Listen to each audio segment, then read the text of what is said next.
Paz e graça do Senhor Jesus Cristo. Deus abençoe sua vida, sua casa, seu lar, sua família. Meu querido, quero mais uma vez aqui abordar mais um tema com a sua pessoa aqui, falando sobre o livre arbítrio.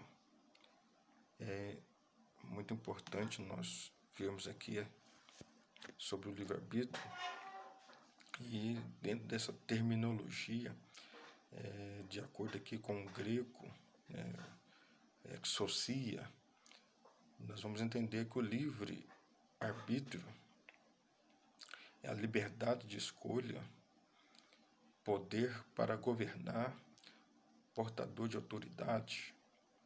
O livre-arbítrio também denota a possibilidade ou liberdade restrita de ação e depois o direito de agir. A exousia denota o poder que pode revelar-se nas áreas de assuntos jurídicos, políticos, sociais ou morais. Segundo a Sagrada Escritura, nós temos aqui o julgamento de Jesus Cristo diante de Pilatos, e vemos ali uma atitude ali que Pilatos demonstra em relação a Cristo, e a resposta que Jesus dá a Pilatos nos mostra aqui claramente que Pilatos ele era autoridade, né? Então ele era portador de uma autoridade, inclusive romana.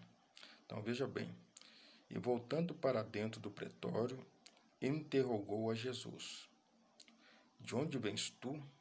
Todavia Jesus não lhe deu qualquer resposta. Então Pilatos o advertiu: tu te negas a responder-me? Não sabes que eu tenho autoridade para te libertar e poder para te crucificar? Então veja bem que ele era portador de uma autoridade que tinha o poder de decidir em dar a liberdade, a soltura ou a condenação, que por sua vez era a crucificação. Ao que Jesus lhe afirmou: não terias qualquer poder sobre mim se não te fosse dado de cima.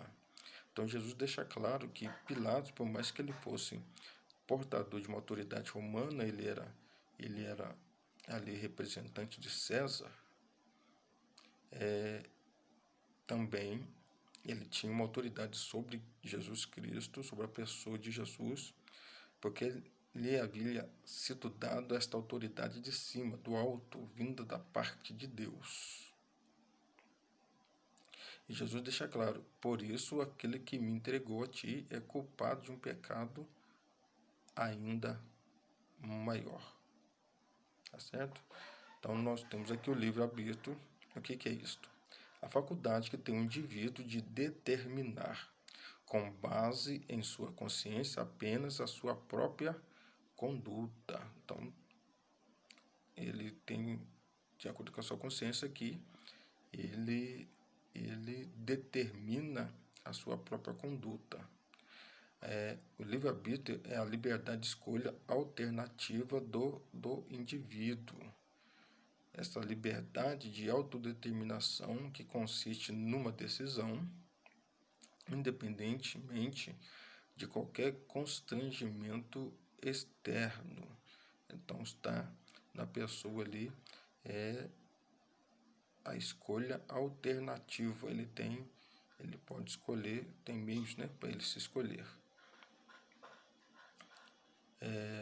Algo interessante dentro aí dessa liberdade de escolha é que a pessoa ele está de acordo com os motivos, né, e intenções, né, da sua própria pessoa. Então, existe motivação e intenção da própria pessoa.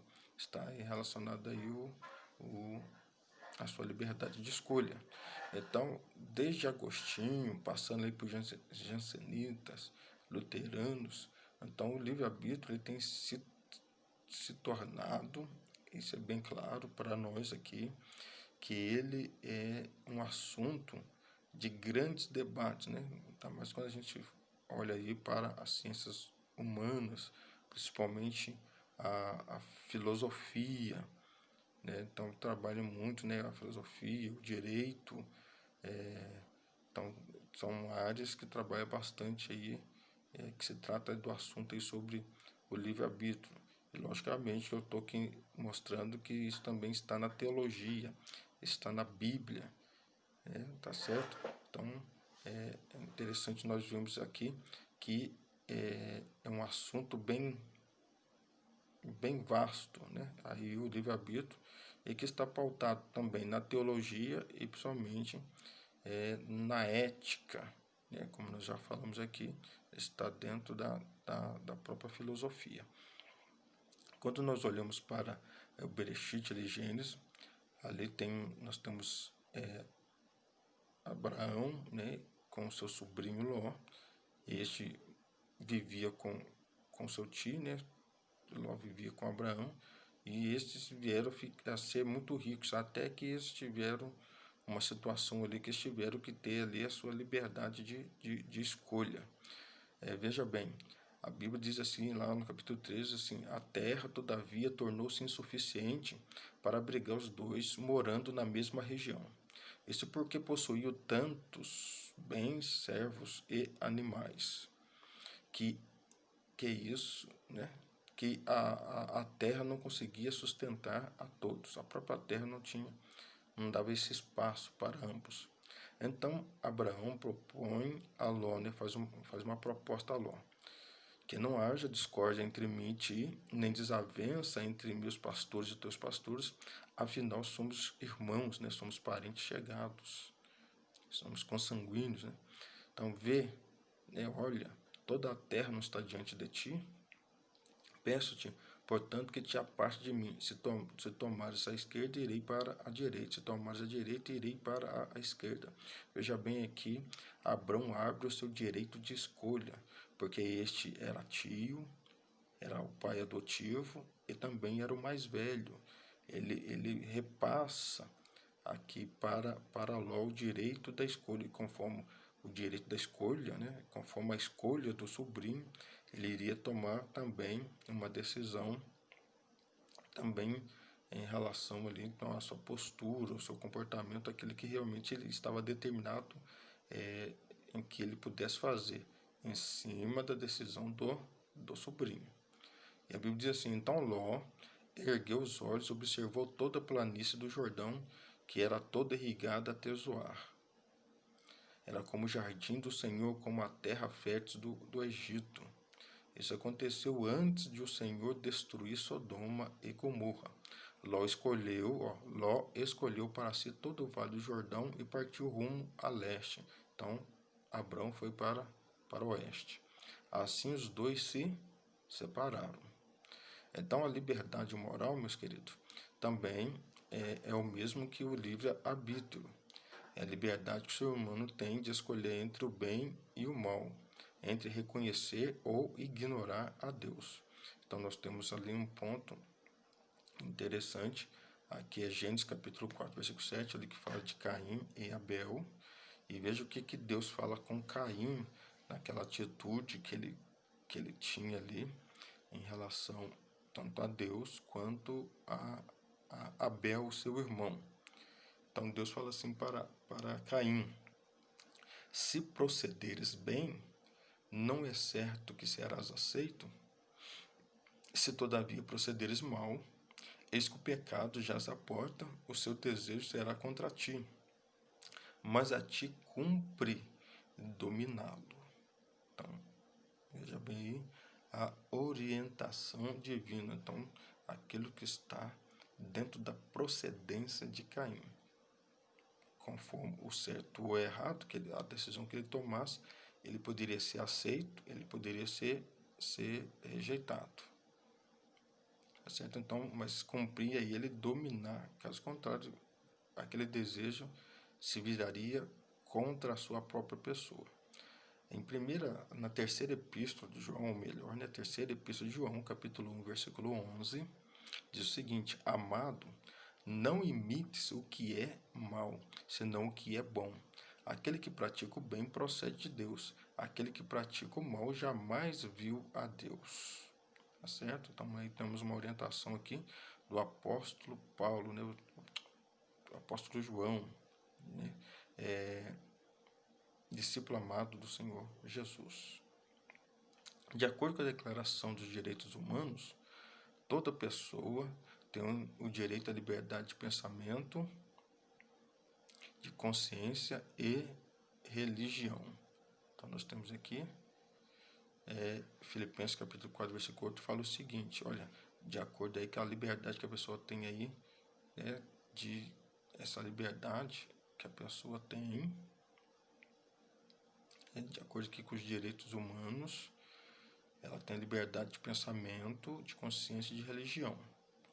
Veja bem, o que o Paulo diz aqui na carta aos Filipenses? Finalmente, irmãos, tudo que é verdadeiro, tudo que é respeitável, tudo que é justo, tudo que é puro, tudo que é amável, tudo que é de boa fama, se alguma virtude há e se algum louvor existe, seja isso o que ocupe o vosso pensamento.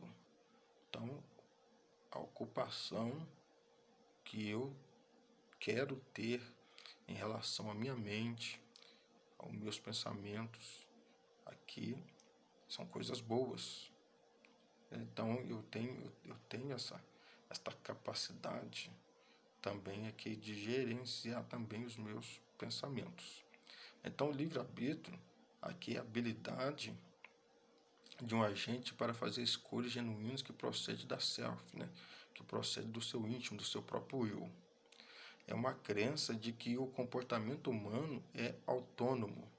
A ideia do livre-arbítrio supõe que não existe causas externas suficientes para explicar por que uma pessoa age de certa maneira. A ação, de acordo com a teoria do livre-arbítrio, em última análise, são uma escolha, mesmo quando o indivíduo sabe que a ação escolhida poderá trazer consequências indesejáveis. Então nós temos aqui 1 Coríntios capítulo 7, versículo 37, o apóstolo Paulo deixa outro registro aqui na sua carta aos Coríntios. Todavia aquele que está firme em seu coração, não tendo necessidade, mas tendo domínio sobre a sua própria vontade, se resolver no seu coração guardar virgem sua filha, fará bem. Então, veja bem que a pessoa ela tem domínio sobre a sua própria vontade. Então, aquilo que ele firmou em seu coração, aquilo que realmente ele sabe que ele quer, ele sabe o que realmente ele quer, o que realmente ele deseja. Então, aquele propósito que está firme em seu coração. Então, é o que está no domínio da sua vontade. Nós temos primeira aos Coríntios, ainda, capítulo 9, versículo 1, aí fala assim: não sou eu plenamente livre? Não sou eu apóstolo? Não enviei eu a Jesus, nosso Senhor? E não sois vós fruto do meu labor no Senhor? Então, Paulo mostrando aqui para os coríntios que ele tinha convicção de quem ele era e que ele tinha uma liberdade de atuação, de postura, de ministério, de função, como pessoa, e ele tinha a liberdade de expor também, realmente, isso estava no seu domínio, dele poder manifestar a sua fé e mostrar que realmente ele viu, contemplou o Cristo ressurreto. Bom, então nós vemos aqui João capítulo 6, versículo 70, fala assim: então Jesus acrescentou: não vos escolhi eu aos 12? Todavia um dentre vós é um diabo. Falando aqui de Judas Iscariotes. Então estava no domínio de Jesus. Ele determinou, ele quis assim, né, escolher para si 12. Ele escolheu. Tá certo? Então nós temos aí pontos aqui que nós tratamos aqui sobre o livre-arbítrio. Tá certo? Deus abençoe a sua vida. E logo após nós trataremos um segundo vídeo aqui sobre o livre-arbítrio, tá bem? Deus abençoe a sua vida. Shalom a todos.